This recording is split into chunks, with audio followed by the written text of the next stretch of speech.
Hi everybody, my name is Brandy and I wanted to start a channel dedicated to my recovery through adrenal fatigue. It's something that I was just recently diagnosed with from my naturopath, and it's something that previously I hadn't heard a whole lot about. I have a friend who also has gone through it, and so that's kind of what tuned me into the fact that maybe I had a similar situation going on. But I wanted to create this channel, one, to document my own journey through adrenal fatigue, but also as a way to hopefully encourage other people that have it, or even encourage people that whose loved ones have it and they don't really understand what exactly it is. Because if you look at me, like, I look like I'm a pretty healthy person, but the fact of the matter is that I am exhausted all the time to the point of not being able to function. There are days when, like for instance, yesterday I went grocery shopping and that was literally all I could do, because it taxes my body so much. So for those of you who maybe don't know what adrenal fatigue is, or you're just kind of unclear on it, I'm going to introduce you to this book. It's called Adrenal Fatigue, the 21st Century Stress Syndrome, and it's by James L. Wilson, who is a doctor. That's a good thing. And he, I just want to read a few quotes from it real quick. One is, "The adrenals also have an effect on mental states. As a result, people with adrenal fatigue show a tendency toward increased fears, anxiety, and depression, have intervals of confusion, increased difficulties in concentrating, and less acute memory recall. They often have less tolerance than they normally would, and are more easily frustrated. When the adrenals are not secreting the proper amounts of hormones, insomnia is also one of the likely outcomes." And then it says, "In short, adrenal fatigue occurs when the amount of stress overextends the capacity of the body, mediated by the adrenals, to compensate and recover from that stress or the combined stresses. Once this capacity to cope and recover is exceeded, some form of adrenal fatigue occurs."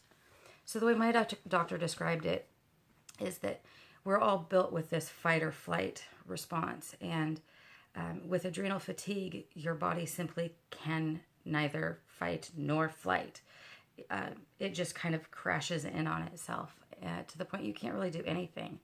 And that's where I got. And I'd been dealing with it for 3 years. And I went to my general practitioner at which point I was given antidepressants and told to double down on my vitamin D.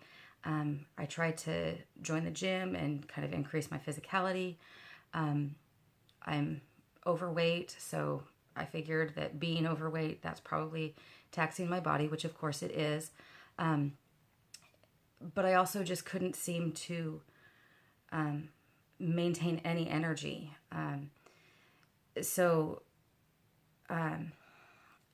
For 3 years, I just kind of lived through it, and I didn't really want to admit what might be going on.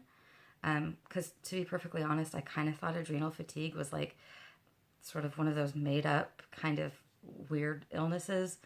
But then as I talked to my friend who was diagnosed with it a few years ago and kind of started hearing about what she had gone through, it started to make a little bit of sense. So I went and I saw a naturopath and got tested, ran a whole bunch of diagnostic tests with saliva and blood and urine, and it all came back like really bad.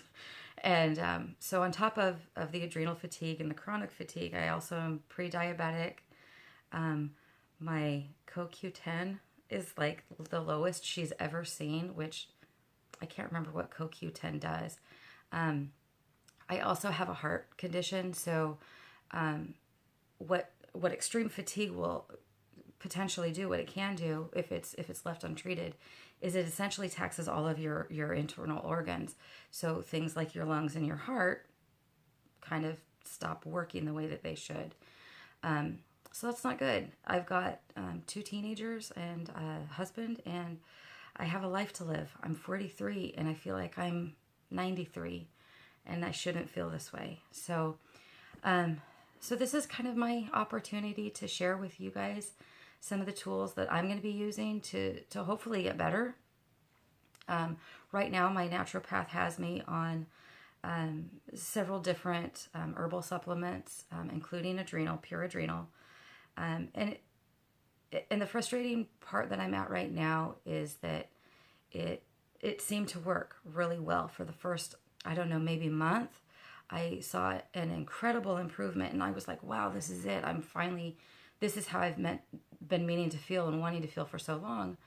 And then over the past few weeks, it's really waned, and I've had a lot of setbacks. And I've probably just overdone it, overtaxed myself, and am now at a point where I feel like I've taken like 10 steps back. And so I just kind of wanted to share my journey with you guys. Some of the things that I'm doing, one, I'm trying to drink more water. You can see that back there. But I'm never going to give up my coffee because I love my coffee. I have to drink decaf anyway. It's a crock. It's such a joke. But I'm from Oregon, and we drink coffee here, so this is what I do. I'm also, if you notice my Gustav Klimt print up there, I also love art. I always have. I've never been trained in it, so everything that I do is completely self-taught. But art is one of the therapies that I'm using to sort of help kind of feed my soul a little bit, and also use it as a creative outlet. So I've got some art journals that I will be sharing with you guys, kind of sharing some of my art projects perhaps. And I'm trying to journal. In fact, I made this book. If you want a book, let me know. I make books. That's what I do. That's totally beside the point. I haven't made a book in a month because I'm too tired. It's really exhausting. But I do love art, and it does fill my soul. And another thing that I will be using in my recovery is my Bible. And I'm not going to preach at you, so don't worry about that. And also, I know that I need to improve my diet and all those good things. So anyway, here's to recovery, and I hope that we're all going to come out of this better on the end. Anyway, take care.